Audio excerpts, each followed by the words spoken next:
Hello students, hopefully आप सब अच्छे होंगे। तो आज हम हमारा जो लास्ट टॉपिक है उसे ख़त्म करने जा रहे हैं। प्रीवियस क्लासेस में हम पढ़ चुके हैं कि कॉनकेव और कॉन्वेक्स लेंसेज के बारे में, और मैंने लास्ट क्लास में आपको न्यूमेरिकल सॉल्व करना सिखाया था। तो होपफुली आपको समझ में आ गया होगा।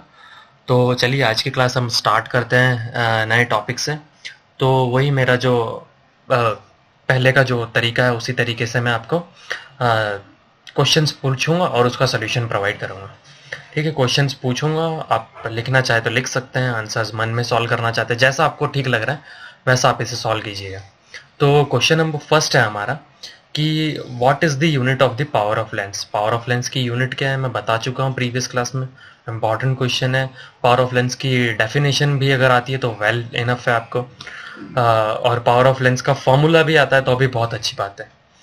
फिर क्वेश्चन नंबर 2 है डिफाइन मैग्निफिकेशन। मैग्निफिकेशन डिफाइन करना है आपको, वो वेदर लेंस के लिए हो मिरर के लिए, आपको दोनों के लिए सेम ही डेफिनेशन है।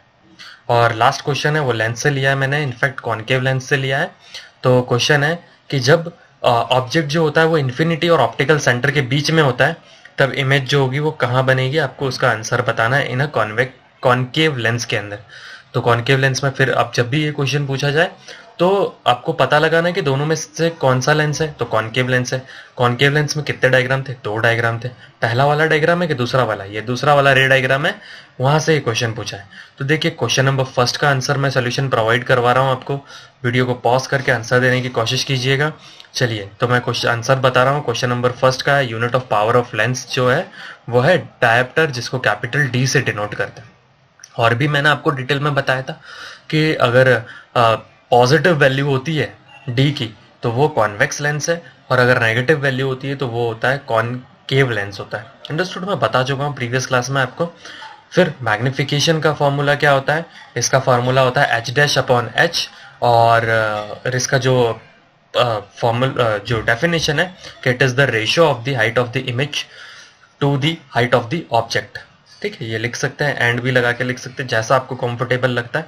आप ये फॉर्मूला याद रखोगे तो आप अच्छे से इसको दे सकते हैं।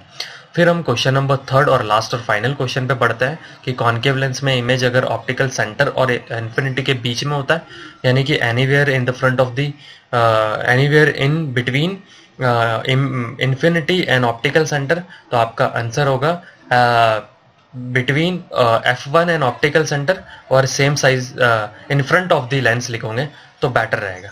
ठीक है, तो ये आपको समझ में आ गया होगा। चलिए तो आज की क्लास हम स्टार्ट करते हैं। आज की क्लास जो है हमारी स्ट्रक्चर ऑफ आई से रिलेटेड, और इसमें से किस टाइप से क्वेश्चन पूछे जाते हैं वो मैं आपको बताऊंगा। देखिए जो बुक में आई का डायग्राम है, अब वो आई का डायग्राम बनाइएगा, उसे लेबल कीजिएगा, प्रैक्टिस कीजिएगा, तो आपको हेल्प मिलेगी। मेरा काम है कि मैं इसको एक एक जो लेबलिंग है, एक एक जो स्ट्रक्चर है आई के, उसको समझाऊं।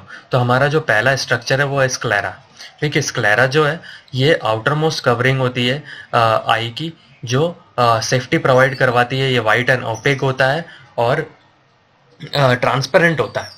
ठीक है, जिससे कि क्या होता है, लाइट जो होगी वो अंदर जाएगी। और इसके बाद वाला जो स्ट्रक्चर है वो है कॉर्निया।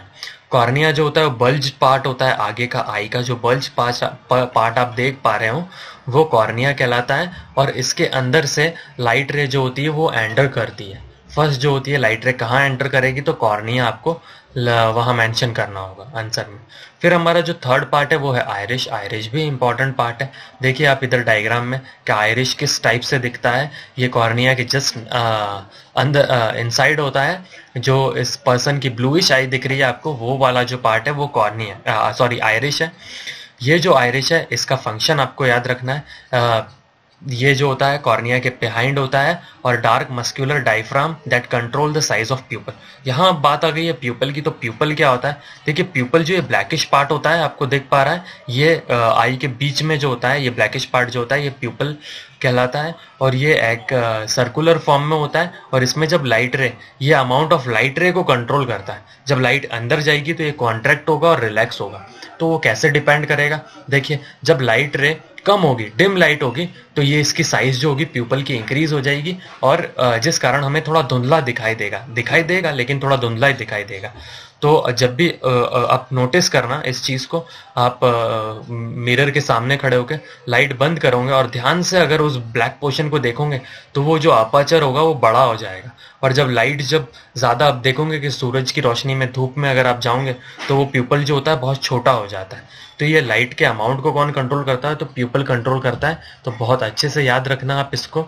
फिर बात करते हैं आई लेंस। हमारी आंख में कौन सा लेंस होता है? तो वो कॉन्वेक्स लेंस होता है, ठीक है।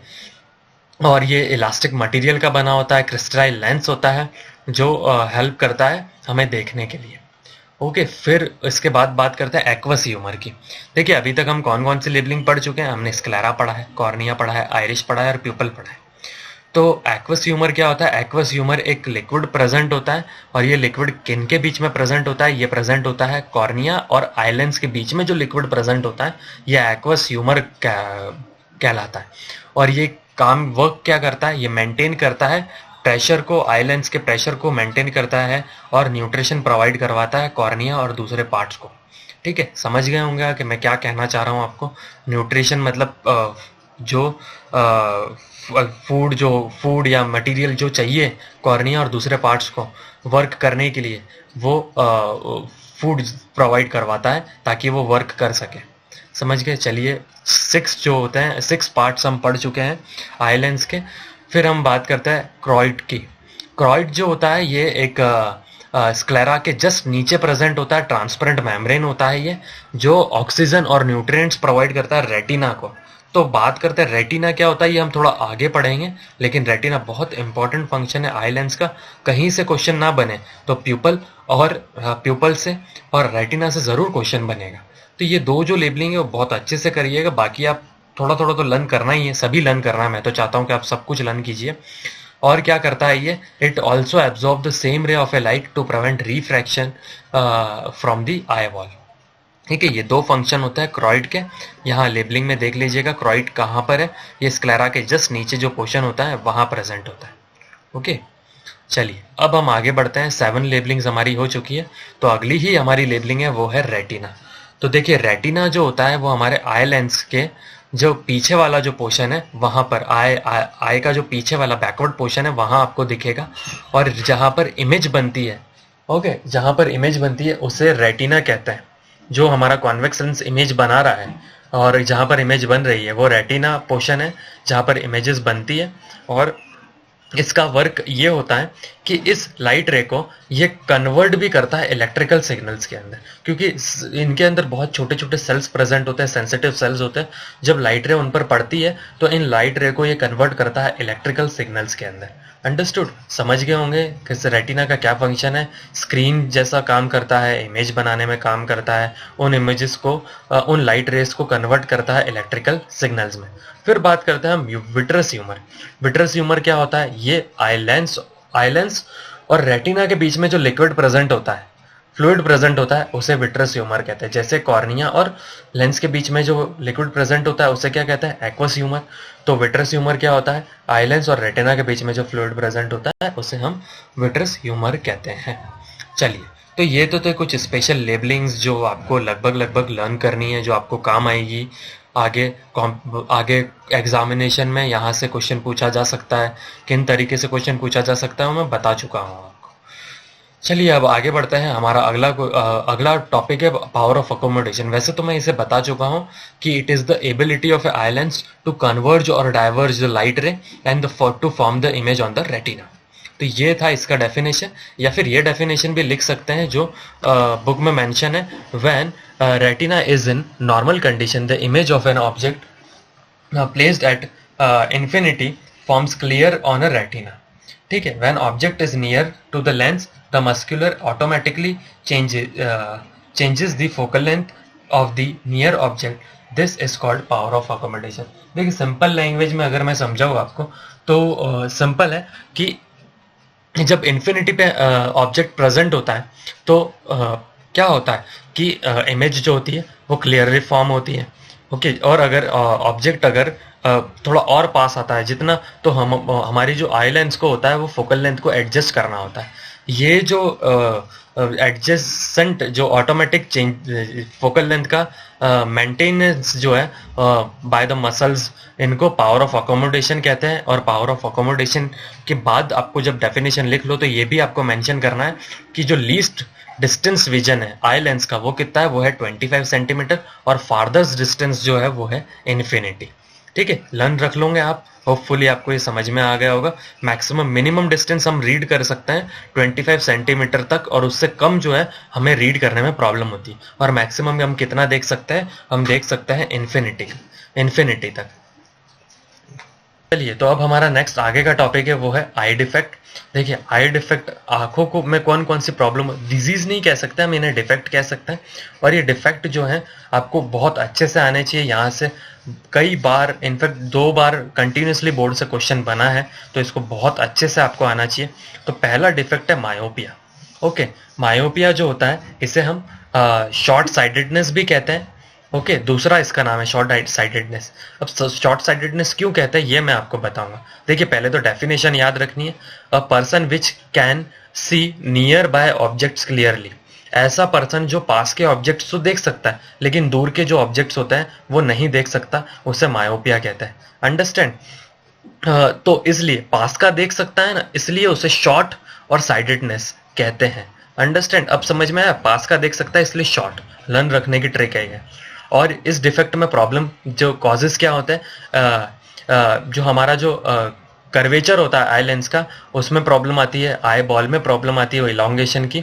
और इसको करेक्ट करने के लिए कॉनकेव लेंस का यूज किया जाता है। जिस पर्सन को दूर का दिखाई नहीं देता है ना, वो कॉनकेव लेंस पहनता है। देखिए, लास्ट डायग्राम में आपको दिख पा रहा होगा कि किस टाइप से जो ये वर्क करता है। एक फार्दर्स्ट पॉइंट है और एक मायोपिया आई के अंदर इमेज जो होती है वो आगे बनती है, जिस कारण उसे अनक्लियर दिखता है ऑब्जेक्ट। और अगर हम उसके आगे कॉनकेव लेंस लगा देते हैं तो उसे क्लियर जो होता है वो इमेज दिखाई देती है। अंडरस्टैंड? चलिए, अब हम आगे बढ़ते हैं। अगला नेक्स्ट डिफेक्ट है वो है हाइपरमेट्रोपिया। हाइपरमेट्रोपिया को हम लॉन्ग साइडेडनेस भी कहते हैं। जस्ट उसका उल्टा, ऐसा पर्सन जो दूर का तो देख सकता है लेकिन पास का नहीं देख सकता, उसे हाइपरमेट्रोपिया कहते हैं। यानी लॉन्ग की साइड तो देख सकता है, इसलिए लॉन्ग साइडेडनेस इसका दूसरा नाम है। और इसके कॉजेस में क्या डिफेक्ट आते हैं, जो फोकल लेंथ होती है वो आई लेंस की बहुत बढ़ जाती है और आई बॉल जो होती है बहुत छोटी हो जाती है। उसका जस्ट उल्टा करना है आपको। कोई रॉकेट साइंस नहीं है लर्न करने के लिए, बहुत सिंपल सी साइंस है जो आपको लर्न करनी है। उसका जस्ट आपको अपोजिट करना है। वहां पर कॉनकेव लेंस यूज कर रहे थे, यहाँ हम कॉन्वेक्स लेंस यूज करेंगे। जब अगर नियर ऑब्जेक्ट नहीं उसको रीड करने में प्रॉब्लम आ रहा है उस पर्सन को, तो हम कॉन्वेक्स लेंस लगाएंगे, जिससे कि इमेज प्रॉपर बनेगी और वो देख पाएगा। अंडरस्टैंड? फर्स्ट डायग्राम में आप हाइपरमेट्रोपिया आए देख पा रहे होंगे कि इमेज जो हो रही है वो रेटिना के भी पीछे बन रही है, जिससे कि जो हो रही है उसको प्रॉब्लम हो रही है दिखने में। चलिए, अब हम थर्ड डिफेक्ट के पास चलते हैं, वो है प्रेस बायोपिया।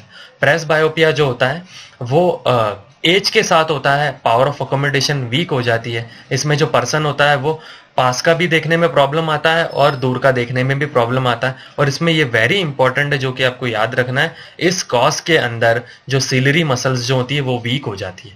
ऐसी कौन सी कॉज है जिसमें सिलरी मसल्स जो होती है वो वीक हो जाती है? सिलरी मसल्स जो होती है हमारे लेंस को होल्ड करती है, मसल्स जो होती है लेंस को होल्ड करके रखती है, वो वीक हो जाएगी, जिससे हमारा लेंस जो हो जाएगा वो लूज हो जाएगा, जिससे एज के साथ प्रेस बायोपिया डिफेक्ट जनरेट हो जाएगा। और इसको करेक्ट करने के लिए बायफोकल लेंस यूज करते हैं। बायफोकल लेंस आपने देखा होगा कि नीचे की तरफ जो लेंस होता है वो कॉन्वेक्स लेंस होता है, ताकि पर्सन इजीली रीड कर सके। और ऊपर का जो लेंस होता है वो होता है कॉनकेव लेंस, जिससे वो दूर का देख सकता है। एजेड लोगों के अंदर ये दोनों टाइप के लेंसेज आपने देखे होंगे जो बायफोकल लेंस कहलाते हैं। चलिए, हमारा नेक्स्ट डिफेक्ट है वो है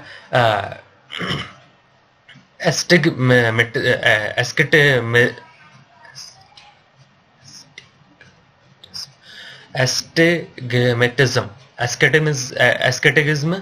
और ये क्यों प्रॉब्लम होती है? इसके अंदर जो पर्सन होता है वो वर्टिकल लाइन और हॉरिजॉन्टल लाइन जो होता है वो देखने में उसे प्रॉब्लम आती है। अंडरस्टूड? और जो स्पेरिकल शेप ऑफ कॉर्निया होता है वो इनरेगुलर हो जाता है इसके अंदर। देख पा रहे होंगे एक नॉर्मल आई जो होती है वो लाइट को अच्छे से डिफेक्ट देख पा रही है जो दूर से आ रही है, जबकि जो लाइट जो है इस डिफेक्ट के अंदर आपको हॉरिजॉन्टल और वर्टिकल लाइंस में दिखाई देती है। और इसको करेक्ट करते हैं हम सिलेंड्रिकल लेंस। कुछ इस टाइप का लेंस होता है सिलेंड्रिकल लेंस, आप देख पा रहे होंगे। और नेक्स्ट जो हमारा डिफेक्ट है वो है कैटरैक्ट। कैटरैक्ट भी जो होता है वो एज के साथ प्रॉब्लम क्रिएट होती है, ये डिफेक्ट क्रिएट होता है ये। और इसके अंदर जो हमारा लेंस होता है वो इलास्टिसिटी ऑफ लेंस जो होती है वो ग्रेजुअली डिक्रीज हो जाती है, और मिल्कीनेस अपीयर हो जाती है, क्लाउडीनेस और मिल्कीनेस अपीयर हो पाती है, हो जाती है लेंस के अंदर। हमारी जो प्यूपल के आगे देख पा रहे होंगे कि कैटरैक्ट आई किस टाइप की है, और इसको करेक्ट करने के लिए इंटरक्यूलर लेंस यूज किया जाता है। तो आप होपफुली समझ गए होंगे कि आज के क्लास के अंदर हमने डिफेक्ट्स और आई लेंस के कुछ आई के कुछ स्ट्रक्चर्स के बारे में हमने डिटेल में डिस्कस किया। Okay, thank you for listening.